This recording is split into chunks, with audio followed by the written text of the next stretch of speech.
Welcome to the ProcureTech podcast, bringing insight and inspiration into how digital technology is shaping our profession. I'm your host, James Meads, tea drinker, expat, definitely not your typical consultant.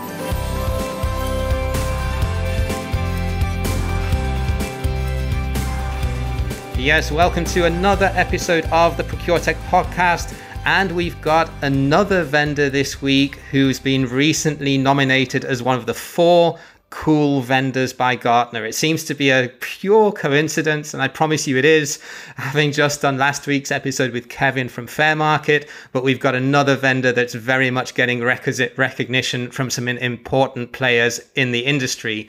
And today we're going to be looking at the theme of spend analytics, but also how spend analytics can be combined with a really cool technology called process mining, which if you don't know what that is, we're going to drill into that in today's interview and have a little bit of a talk about how some of the more traditional spend cube type of IT solutions are starting to become a little bit more obsolete in these times, and how the new wave of technology is really helping to shift the paradigm and make this more accessible and more intuitive and easier to use and identify opportunity than some of the more traditional first wave tools that were out there, or still out there in the marketplace. So to have this conversation, I'm joined by Samir Kharkan, founder and CEO of SCALUE. They are a spend analytics and process mining solution based out of Düsseldorf in Germany. And if you've never been to Düsseldorf, then you're missing out on a treat, because the local beer there called Alt is fantastic. The football team, not so much, but we'll bypass that one. So first of all, Samir, a very warm welcome to the show. Yes, James, thank you very much. And I would really want to thank you for organizing this amazing format and also to having me on your podcast. No, it's an absolute pleasure. I'm always really happy to get innovative solutions on here and learn a bit more about what you're doing. So in the realm of fairness, I asked Kevin when I interviewed him the same question. So first of all, congratulations on being nominated by Gartner as being a cool vendor. So in your opinion, what does make a vendor cool? In my opinion, we are contributing the value for our customer is that we are using cutting edge technology to support the procurement organization. But I think it's very, very important also to not only use the technology, but to have really deep understanding of the challenges, the problems in the organization. I think with this combination, also with Fairmarket and also SCALUE, we have a very deep understanding how we can support the organizations, especially procurement. Let's start off by asking, what's the difference between spend analysis and spend analytics? Because the words, at least in English, are very, very similar, but they're not one of the same. So maybe if you could just help the listeners understand the difference, and then we can dive a little bit more into the specifics of what SCALUE can do. Yes, there's a very good question. So the topic of spend analysis so itself is, I think, so quite normal and also very important for the most of our organizations. So to analyze the spend in the old ages from they use in Excel files because the data complexity was not that huge, and also the speed of the global change was not that fast, and that's why it was okay to use those technology to analyze the spend, the most suppliers and articles, etc. With the spend analytics, I think this is just a total new age where the organizations realize that they need a more sophisticated tool to do the analysis. So just an example, if their organizations, they want to have an overview about the numbers of suppliers, they can also do it, for example, within Excel or within their ERP system. And that's for a lot of organizations is okay. But if they really want to go deep in solutions and a very deep slice and dice function of the spend and the drill down function for several ERP systems and huge data complexity, then there's actually the new market of spend analytics. And here is a totally new field where some organizations are using business intelligence tools to do analysis to start there. But if they want to have a really sophisticated and more best in breed solution, there's actually comes in place like solutions like SCALUE. So the difference then, if I'm summarizing this correctly, is that a spend analysis tool, it may be able to display the data in an easy to understand format than an Excel file or an SAP report, but it's still not slicing and dicing and deep diving into the data to look at the different permutations. And it's probably also not going to be able to bring things together from different ERP systems that have maybe been inherited through, firms that have acquired other companies through growing and buying other companies and bringing them into the organization. Is that right? Yes, absolutely. And I think it's also very important to highlight the usability, right? Because there are so many different solutions that are really focused on technology. But as you mentioned, so in the beginning, it's really to understand the problem of the user or of the department, how to support them. And normally they have so many different topics on their agenda. They need really an easy to use solution with a great interface, with an intuitive approach that everyone can use it with their mobile, with the tablet, and very easy way. This is very, very important nowadays. So that's the difference between spend analytics and spend analysis. The next step, and this is a technology that I think is amazing in terms of its capability and the level of data and information and insights that you can get through just a few clicks of a mouse. So can you maybe explain to anyone that maybe hasn't come across it or doesn't really understand what it is, what is process mining and how does that add benefits beyond the spend analytics? Yes, the topic itself, so process optimization, is also quite familiar for a lot of organizations. They're using the business management processes where in the past they used the brown paper to analyze the processes, but now they're using the technology or this approach with process mining, which everything is really data driven. So you can really dig down in the process step and you can see the connection between the process steps and the purchase order, the invoice order, how often was the price was changed, and all the KPIs and all the steps, but related with the data. So you can really understand what's behind it. It's very transparent. And the new approach with new technologies like process mining, it's a great tool to optimize the processes, not only on a brown paper, but really with the data.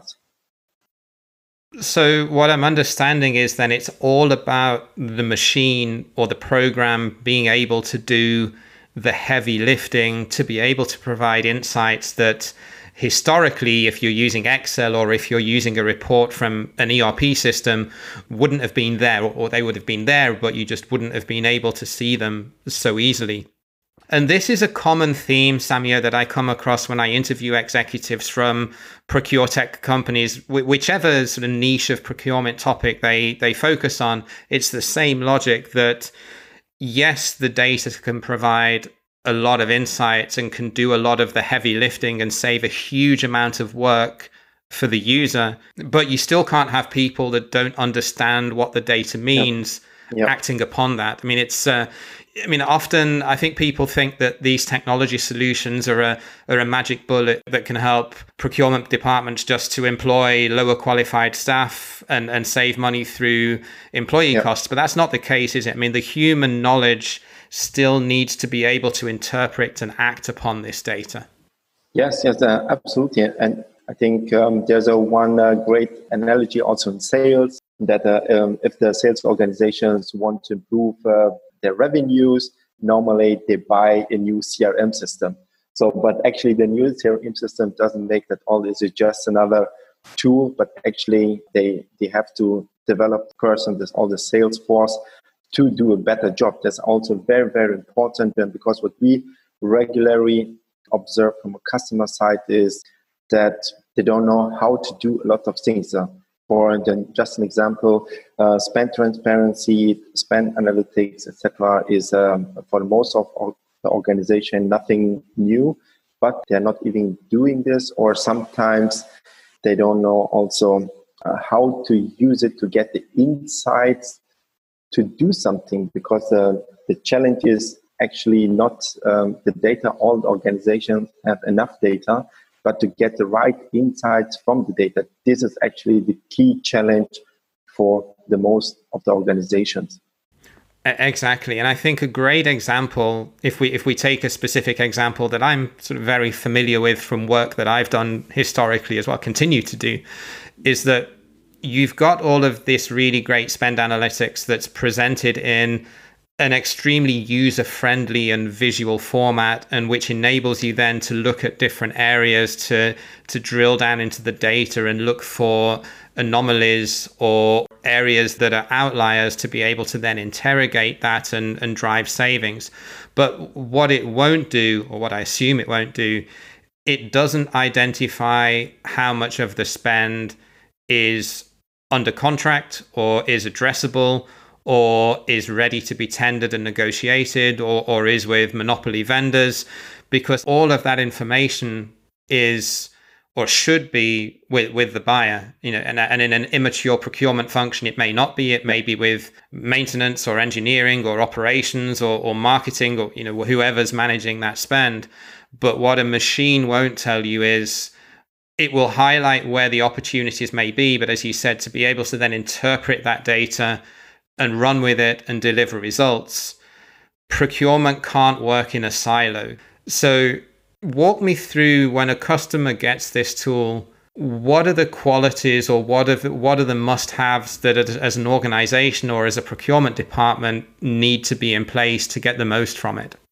I think the easiest way is if you just put the question in this following analogy. If the procurement manager is, for example, the captain of a ship, so the captain needs to have a leadership skills, the knowledge about the ocean, have definitely a map, a compass, and also a target, right? If you're just assuming for 1 second that this captain with great leadership skills, knowledge about the ocean, this person has no map or no compass, but a target. So where would this captain would go? Where's his ship is drifting? Normally nowhere, right? Because you don't know where and how to do it. And this is, I think, the great challenge for the most of the organizations, that they have a great people in the organization, but they need actually the map and the compass, and they don't need a better ship. Sometimes organizations are spending money in new technologies, and in this case, a new ship doesn't solve the problem. So actually, they need the compass and also the map. Here's actually the add-on for the procurement department. We are providing our customers this compass and the map to support them to reach their targets. And the great combination also with you, James, is, for example, we are providing the transparency about the monetary part and also the process part. But sometimes organizations also need the operative support, how to do it. They need the experts like you with the experience from different industries and actually with the practical knowledge, how to do the things. And here's a great combination why we need also your support. This type of technology would be in just an add-on for all the management consultancies like you.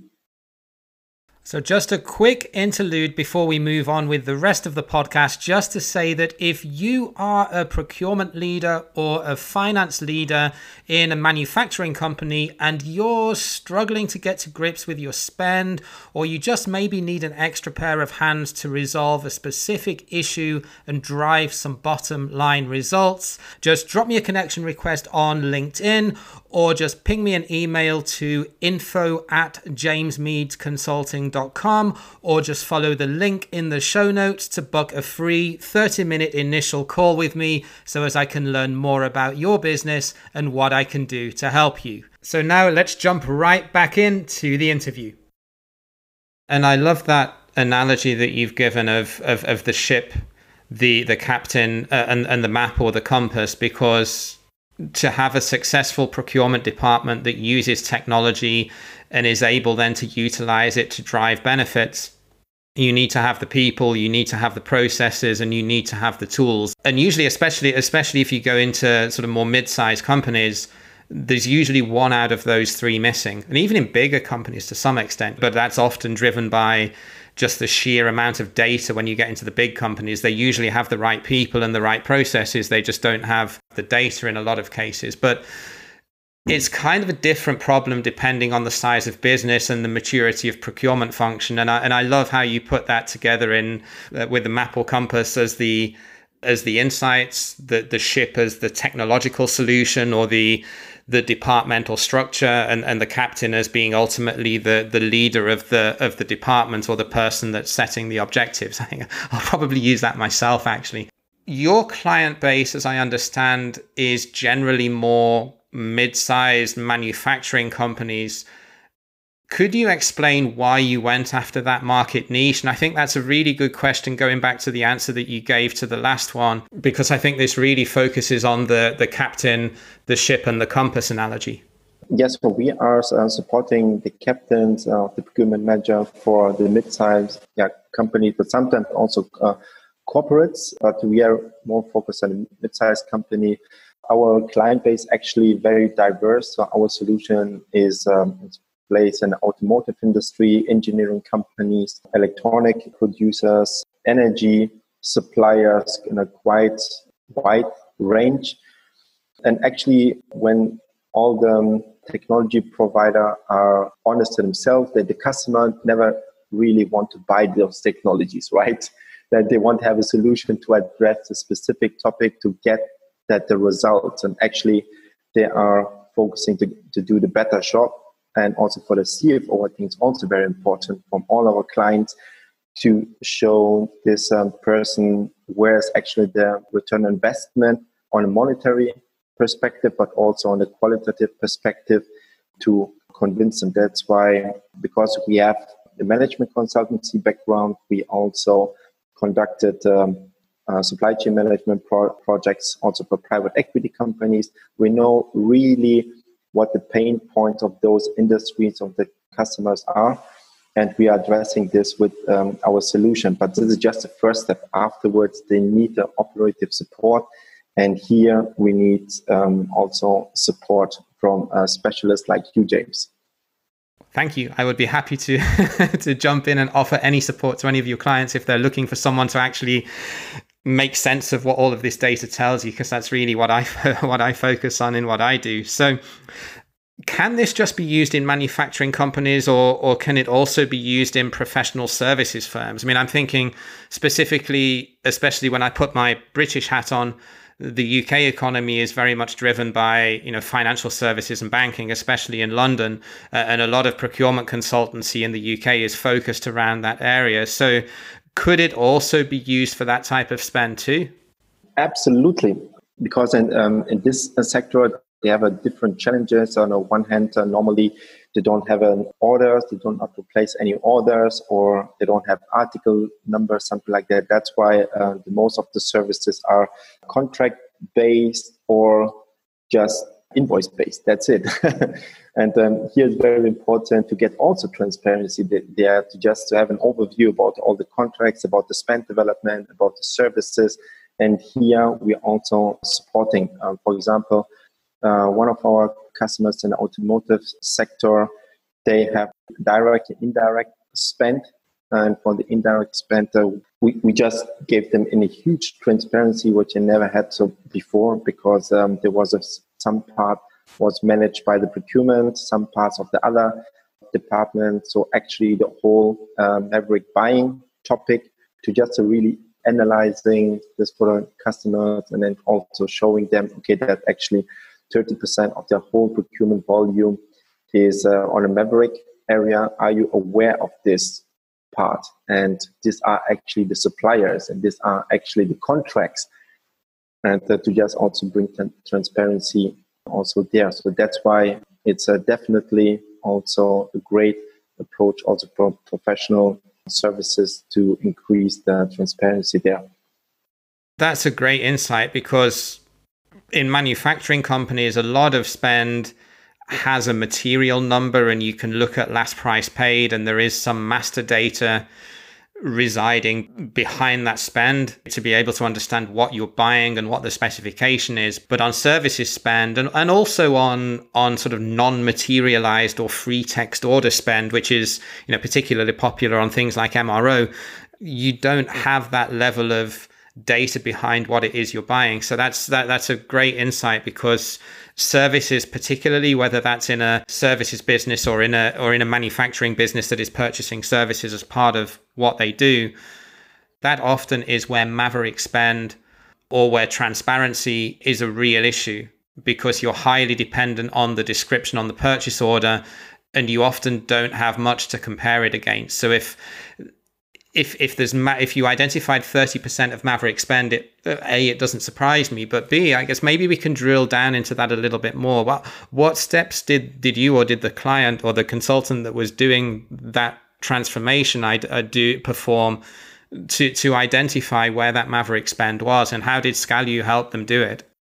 As the first step, where then the customer, especially this automotive customer, had a great benefit, was that they had several ERP systems to just have one solution to analyze the total spend across all the ERP systems. That was a huge benefit there, because we just addressed several topics there. It's not just to put all the data in one basket. We just showed them that the link between the suppliers and also the order, good delivery and invoice was not always consistent within one ERP system. And then to show them this challenge, but also highlight them, okay, here are the same suppliers within your two ERP systems, like, for example, DHL, like for logistics, or for CAP. You have within this ERP system, for example, SAP, 10 times SAP, and the second ERP system is, for example, Vision, or could be another one. Here you have actually 5 times DHL, to consolidate this suppliers within one ERP system. And on the group level is, I think, also huge insights. So actually you have on the one ERP system 10, another one 5, and if you're just combining this, actually this is the total spend of the supplier. I think this was a huge benefit there as a second benefit for them.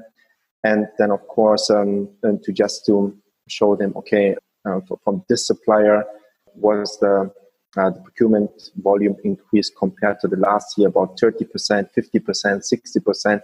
They couldn't really address this topic because here's a huge potential to renegotiate maybe the contract, or just to get other benefits from the supplier, or maybe to rearrange the services with the supplier. So that was also a great transparency part, but there's also other operative benefits for them, because they have to prepare a lot of negotiations there, and to prepare the negotiation is always not that easy, especially if you have to collect the data from two ERP systems. Is a huge pain for the organization.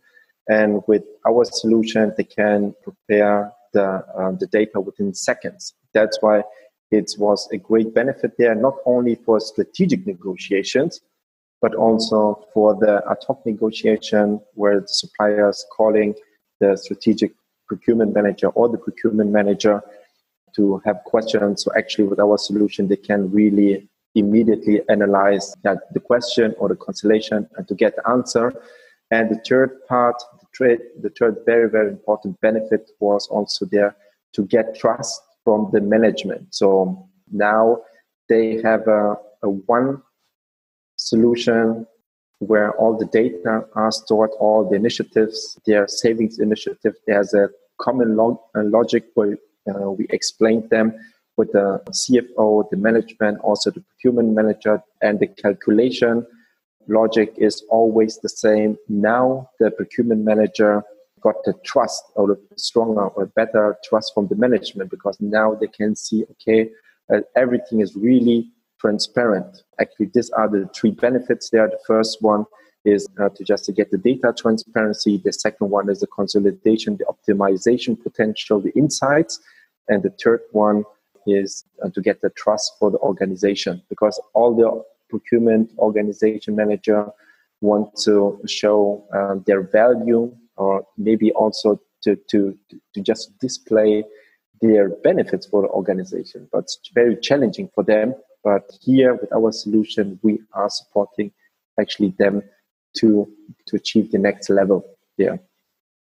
And it's actually a circle, isn't it? As soon as you have the data, you can build more trust because you can have fact-based discussions. And as soon as you can do that, you have more ability to persuade the stakeholder to do what you're trying to get them to do. And then when they see the results from it, that garners even further, it garners more trust and more cooperation. It kind of then brings in a snowball effect. So I guess my last question before we sign off, with that kind of example, or with what you're typically seeing out there, I mean, obviously this technology comes at a price, and especially if it's able to pull things from different ERP systems, that is a massive benefit. What do you normally see in terms of payback from the investment? Are we talking a few months, or is it years? We are providing our customer as a software as a service solution, so a ready-to-use application. We are providing mainly the licenses for our customer. And from the return on investment perspective, all our clients reach their return on investment, so within days or within weeks. That's an amazing. So we are not even talking about several months, like a quarter, something like that. So because we have, from the one side, we are very, very fast to collect all the data with our extractors for the ERP system. So we have here in high automatization there. The second one is we predefine a set of analysis where we are going technically there in the data, analyzing savings potential there in the monetary perspective, but also in the process perspective there. And afterwards, the procurement organization, they have to implement this, of course, but typically they will get it within a few days or a few weeks. So just to give you an example, where is a huge leverage for our customer is we are analyzing regularly the incoterms from our customers. For example, we are selecting the GDP, and then afterwards we switch to another specific analysis and analyzing if there are any additional logistics costs there. So actually should not happen, right? But here is especially for the large organization, huge savings potential there, direct liquidity effect there, because there is a GDP and additional cost there. Sometimes very high 6-digit figure there is just liquidity effect besides the other topics like a price increase and other topics. And here's also there's a great benefit there to get the immediate results also for the CFO, but also to get the return on investment there. So both in terms of cash benefit, but then also in terms of identification of savings opportunities. That's what you're saying comes in days or in weeks. But then I guess the implementation then obviously is going to take longer because you can't implement everything immediately upon finding it. Yeah. Yes, the data connection, etc. We can do it very fast, but the implementation of the initiatives, if they have the organization have the capacity, they can of course do it by their own. But if they don't have the capacity, they need definitely support from specialists. Yeah, they need then external help, which is, yes. That's what I do. Yes, yeah. Exactly. Okay, so finally, Samir, if anyone would like to learn more about this tool or would like to have a demonstration, what's the best way that they can get in touch with you? Our website is www.scalue.com. Or you can also find my profile by LinkedIn is Samir, Samir Kharkan, and you can find me there. And if you are contacting me, we have a lot of content there, and we also can share this knowledge also with you. And this great combination, what I would really like to highlight in the end is we need professional support like James to get initiatives or to get the insights implemented within the organizations, because we are a tool, we are uplifting a lot, but the organizations need the support to implement the initiatives, and here we need definitely your support also. Thank you very much, Samir. And yes, indeed, it's the tool is one thing, but the implementation is the other. And whether that's because of not having the required resource or headcount to be able to do it, or even just not having the required in-house expertise, it's usually one or the other. There are a lot of good people out there, but I think even more so now, sort of post-COVID-19, budgets are tight and a lot of headcount and hiring has been slashed. So if you are able to invest in a tool like this, but just need somebody to help with the clarity and with the implementation, and hey, if anyone's listening to this that needs some help, just drop me a line or look at the show notes where you can also find Samir's contact details as well as mine, and I would be happy to help you. Samir, it's been an absolute pleasure. Love what you're doing. Keep doing your great webinars that you're doing on LinkedIn as well. And yeah, keep in touch. Yes, thank you very much also for James for organizing this format, for having me on the show.